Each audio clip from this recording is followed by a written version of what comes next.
En este caso, los datos que se conocen son la hipotenusa y un ángulo que no es el recto. Si nos fijamos, se conoce la hipotenusa, que vale 6 centímetros, el ángulo de 90, que siempre lo conocemos, y el ángulo B. Ahora nos dio como dato uno de los ángulos en vez de darnos dos lados. Ahora, ¿qué datos tenemos que averiguar?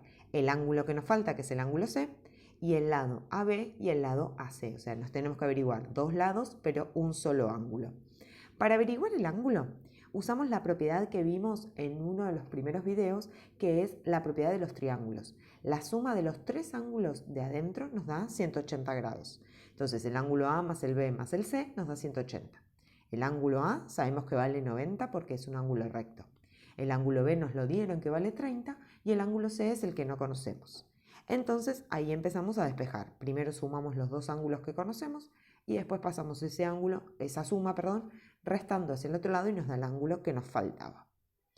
Ahora, terminamos de averiguar el ángulo ya lo conocemos, nos queda el problema de los lados.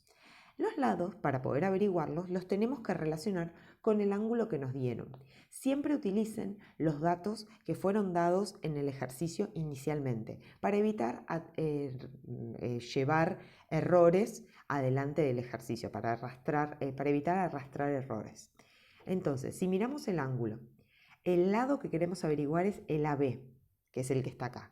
Ese lado es el adyacente al ángulo B. Entonces, si ese lado es el adyacente y tengo la hipotenusa, la fórmula que tengo que usar es el coseno. Sería el coseno ¿de qué ángulo? Del ángulo que conozco, que es el ángulo de 30. Es igual a adyacente, que sería AB, sobre la hipotenusa, que vale 6 centímetros. Entonces tenemos, ¿por qué usamos el coseno? Porque el dato que queremos averiguar es el lado adyacente al ángulo que conocemos. Siempre de la fórmula hay tres datos, dos tengo que conocer y uno tiene que ser el que quiero averiguar. ¿Cómo se resuelve ahora esto?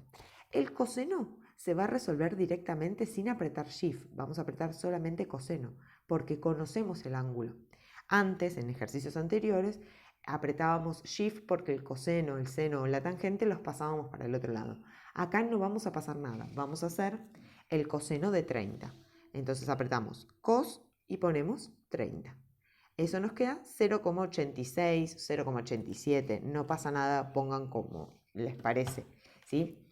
0,87. Yo lo que hice fue, si pongo 0,87, redondear, porque el que seguía era mayor a 5. Ahora, resolví eso. ¿Qué me queda pasar? El 6 centímetros que está dividiendo, multiplicando hacia el otro lado. Quedaría 0,87 por 6 centímetros. Recuerden que cuando tenemos una fracción, como pasó en este caso, el que pasa hacia el lado contrario siempre es el que se encuentra dividiendo. Entonces, 0,87 por 6, 5,22. Eso obviamente lo hicimos en la calculadora y nos da el resultado del lado AB. Una vez que terminamos el lado AB, nos va a quedar averiguar el lado AC. ¿Qué es el lado AC del ángulo B? Ese lo tenemos que hacer la relación. Como es el que está enfrente, es el cateto opuesto.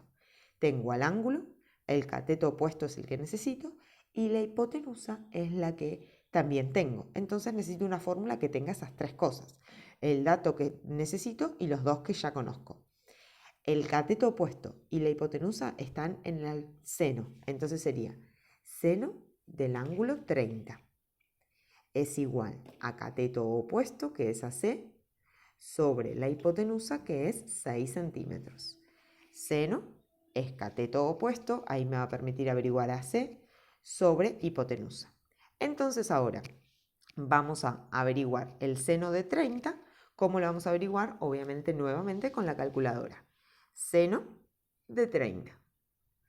Eso nos da 0,5. Venimos a la cuenta y ponemos 0,5 es igual a AC sobre 6 centímetros. ¿Qué sucede ahora? Hay que averiguar el lado AC. Entonces el 6 centímetros va a pasar multiplicando. 0,5 por 6 centímetros es igual a AC. Y ahí hacemos la multiplicación, la cual nos da 3 y termina el ejercicio. Para comprobar si relativamente lo hicimos bien, ahí ya averiguamos, hace. ¿Qué tenemos que hacer? Tenemos que verificar que los dos lados que nos dieron nos tienen que dar más chiquititos que la hipotenusa. Si nos dan más grandes, algo hicimos mal. Y ahí terminamos de resolver el ejercicio.